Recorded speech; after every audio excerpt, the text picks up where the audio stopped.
You said you were from Melbourne. Melbourne, Australia. What brings you to the U.S.? I've come here to do some concerts, one at the Athenaeum last night, which was fun, and I'm just having a holiday and singing a few shows. So this is a tax write-off? Do you have to worry about that in Australia? Yeah, we have to worry about that. Two things you can't get out of it: paying tax and dying. Yeah. And so what do you do in Australia? I'm a singer-songwriter, I'm a record producer, and wow. And I work with children doing projects in schools. Oh, you do? They write the songs. Yep. And I take some recording equipment in with me and some instruments, and we make a CD together. That's terrific. It's a fantastic thing, especially in the poorer communities, the drought-stricken communities, or places where they've had bushfires and droughts. And we write songs, and it helps the kids process that information and the difficult situations that they face in life. Wow, good for you. So how do you like Nantucket so far? Have you been here before? Does anyone not like Nantucket? I've been here 4 times. It's you have. Fantastic. I've even been to the Vineyard, but I'm a Nantucket fan. Are you really? Yeah. Why do you like it here, aside from the Vineyard? It's relaxed, and the people are very friendly. They're friendly everywhere. I haven't encountered any unfriendly people in the States yet, so I'm doing well. Yeah, they are friendly. Yeah, people are very friendly to me, and it's just a beautiful You know, place. I've hitchhiked across the Nullarbor 3 times. Really? Yep. I've never done that. So see, I know your country. I've actually lived there once.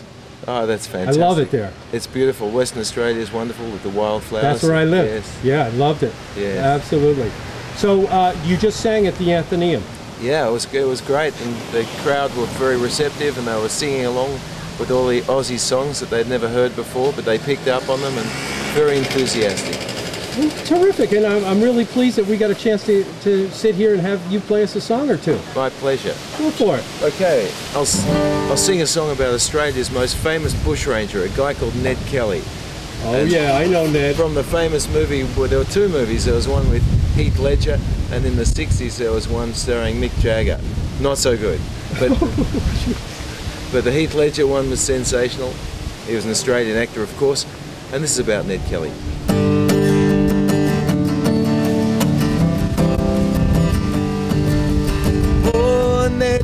Better off dead, at least you get some peace of mind. You're out on the track, they're right on your back, boy, they're gonna hang you high. In 1878, that's a year I remember so well, they put my father in an early grave and they slung my mother in jail.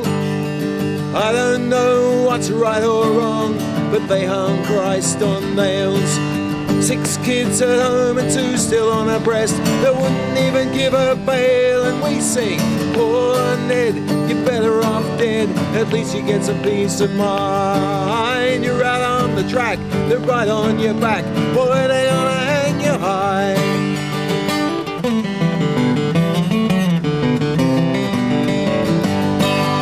You know they took Ned Kelly, they hung him in the Melbourne jail.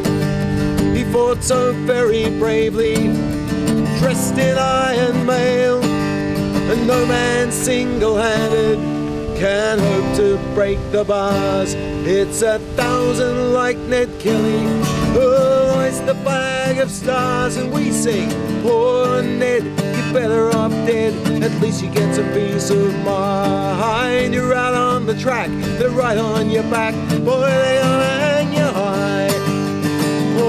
Ned, you're better off dead, at least you get some peace of mind. You're out on the track, they're right on your back, boy, they're gonna hang you high.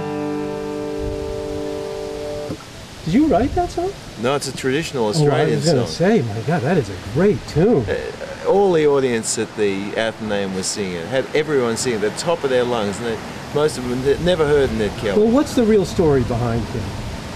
Well, he came from the oppressed Irish minority in rural Australia, and I guess he suffered from some victimisation. He did some bad things. That's what I thought. I think he was neither all hero nor all villain. I think it's a more nuanced position. In Australia, it's a great controversy. There are those who think that the police were the villains, and there are they think Ned was a saint, and it's polarised. The debate rages on still. What year was that he was alive? 1878, around. Okay. That's when the incidents all occurred. All right. And what did he do? What did actually? Well, he robbed a few banks, and then they sent the police after him. He was particularly famous because he wore steel armour. He had a blacksmith make him some armour from ploughshares, and so he wandered around in this armour, which was very heavy. And at the end, that really led to his demise because he didn't have the freedom of movement. And they got him in that? Yeah, they caught him. And every now and then I play in the old Melbourne jail. They use it now as a function centre. And believe it or not, the band plays right under the drop where they hung poor Ned. And, which you don't want to think about that too much, but when people are all being very jolly and drinking wine and eating good food. Can you play us one more? Yeah, I can. Can I play you an instrumental tune? Sure. Yeah, this is a tune called "I'll See You in My Dreams," which I love, and I've been playing it for a long time, and it's one of my favourites. And a bit of guitar.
Play it now, Mr. Bassman.